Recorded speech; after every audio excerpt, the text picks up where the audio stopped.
Hey guys, so today I am going to do a video that is actually going to be part of a two-part series about dyspraxia. This first video, which I'm doing today, is about dyspraxia, what dyspraxia is, and kind of about what it affects. And then the second video is going to be about homeschooling with a dyspraxia, how we homeschool. And it was requested from one of my YouTube friends. So let's get started. And I'm going to get a lot of this information from, let's see what website. It's www.understood.org, which I'll put the link down below. So let's get back to, let's see. Let's get started. What is dyspraxia? And I'm reading back here too. Dyspraxia isn't a sign of muscle weakness or low intelligence. It's a brain-based condition that makes it hard to plan and coordinate physical activity or physical movement. Which, what I was explained whenever Caden was diagnosed with it, was it is a neurological disorder that affects the way the brain sends movement or sends messages to the muscles and the nerves. So it also, let's see. It says it can affect the development of gross motor skills like walking or jumping. It can also affect fine motor skills, speech as well. And it can affect social skills. It says children with dyspraxia may behave immaturely, even though they typically have average or above average intelligence. And it said kids don't outgrow, but with occupational therapy, speech therapy, physical therapy, and other tools and strategies, kids can learn to work around areas of weakness and build on their strengths. So, what dyspraxia is, like I said, is a neurological disorder that affects things from gross motor skills to fine motor skills, can affect social skills, behavior, just all kinds of stuff. It's kind of like an umbrella type diagnosis, if you get it. Which Caden was diagnosed with dyspraxia, but he also, along with it, he has ADHD, anxiety, and an unspecified learning disorder. One of the learning disorders that's largely related to it is dyslexia. I think there's 3 other ones. It's the problem with math, problem with reading. What's the other one? Let me see if I can find it.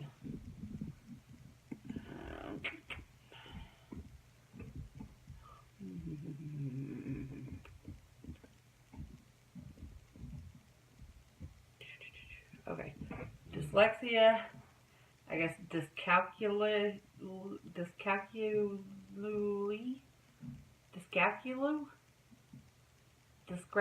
and ADHD. Apparently that's the 4 that's related to it. And I can't say that. Dyscalculia. I guess that's how you say it. I don't know. Which that one is problem with math. The dysgraphia is problem with writing.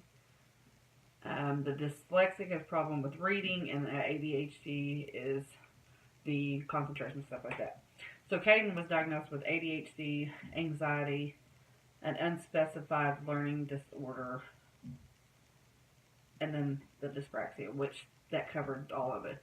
And Caden's got other issues. He's been diagnosed with migraines as well, which they think it's a separate issue, not related to the dyspraxia. So, and now I'm going to kind of explain to you how Caden is affected by it. And I got it all wrote down so I wouldn't forget, so I'll kind of look down here. How it affects. Alright, the first problem, or the first thing that it affects, is the problem with Caden's hands. Because it does affect fine motor skills, it affects, the way his hands. He's left-handed. He does, I guess he bats right-handed and catches the ball right-handed. but everything else is left-handed. He's left-handed, right's left-handed, all that.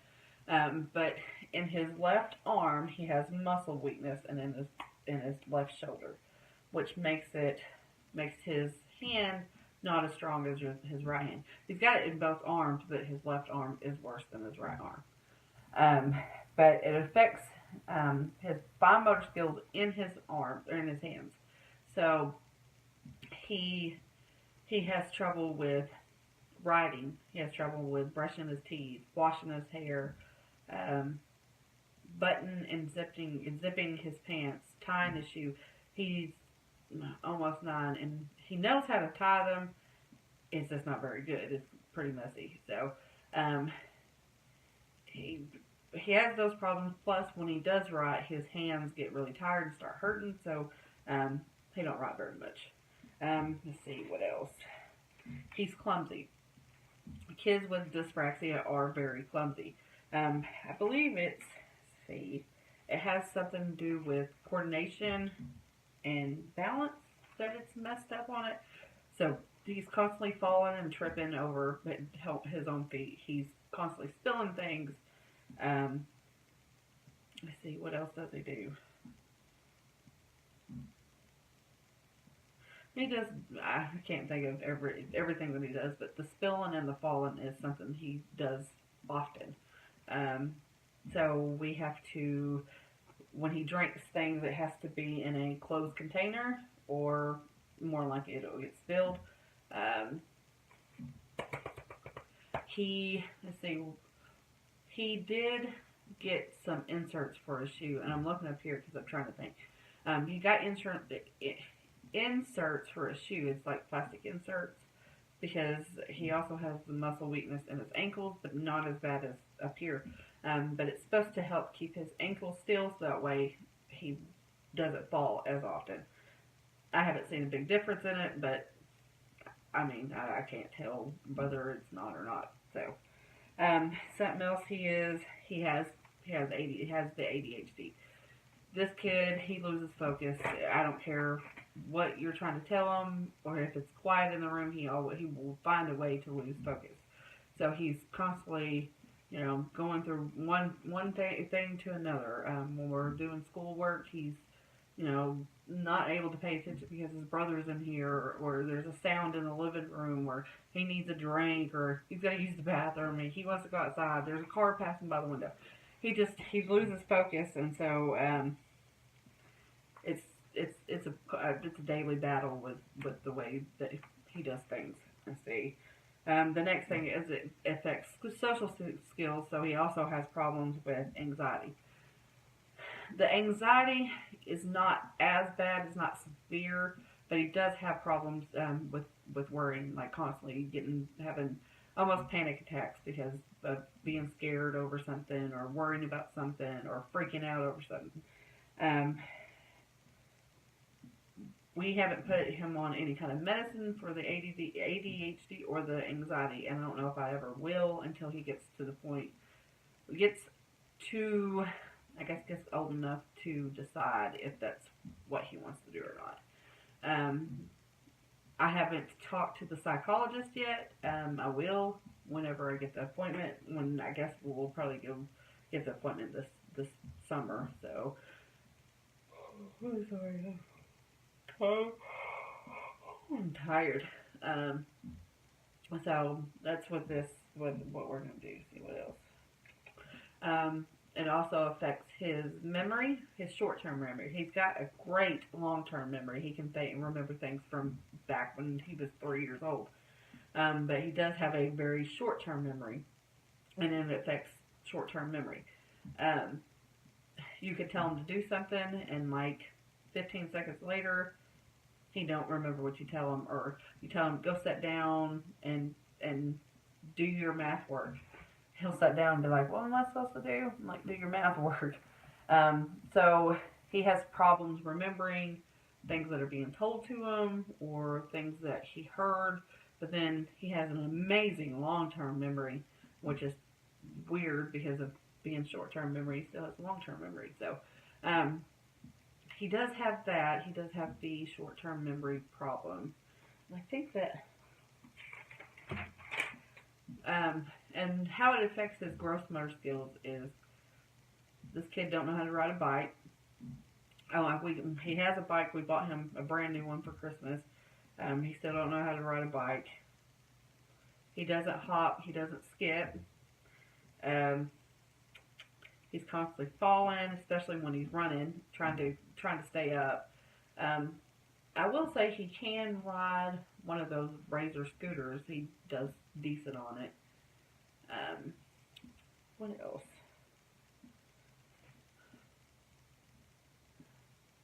I think that's it. Oh, and the reading. He does have problems with reading. They don't know that's why he didn't get diagnosed with a specific, I can't talk, I'm ready to go to bed, a specific learning disorder, because he's not dyslexic, he still just have problems. We were told that he has problems with eye convergence, which is the tracking of reading across page. What they said is if he's reading across, his eyes jump like this. So if the sentence says, she ran very fast to the store, he would see she, fast, store, and then like that. His eyes easily lose the place that he's at. So one of the things we have to do is, he has one of these color-coded plastic things that he can put over each sentence as he's reading to keep his eyes from, it's helped a little bit, but I haven't seen a huge difference in it. So, but that's how it affects Caden. If you want to find more information about dyspraxia and how it affects kids, and the other conditions that are related to it, and find out just more information about it, go to that understood.org. There's a lot of great information, which I'll go up. It has warning signs to look for in your toddler, early preschool, early elementary, grade school, middle school, high school. So that way, if you do see the signs, you know to go to the doctor, so that way you can get the ball rolling. Even though he's been in OT, PT, and speech over the last, he's almost 6.5 years. We couldn't get a diagnosis until we seen I guess it's a neuropsychologist, something like that, and that's who gave us the diagnosis of dyspraxia. His OT couldn't give us the diagnosis. His regular doctor couldn't give us the diagnosis. We had to see a neurologist and then the neuropsychologist to get the diagnosis. But hold on, let me see. Okay, but the website is www.understood.org, and it's got a lot of information about dyspraxia, but it has other information about the ADD, learning disorders, things like that. So if you want information, visit. So that's all that I'm going to do today. So thank you for watching. Click the subscribe button, and thank you. You have a wonderful day. Bye.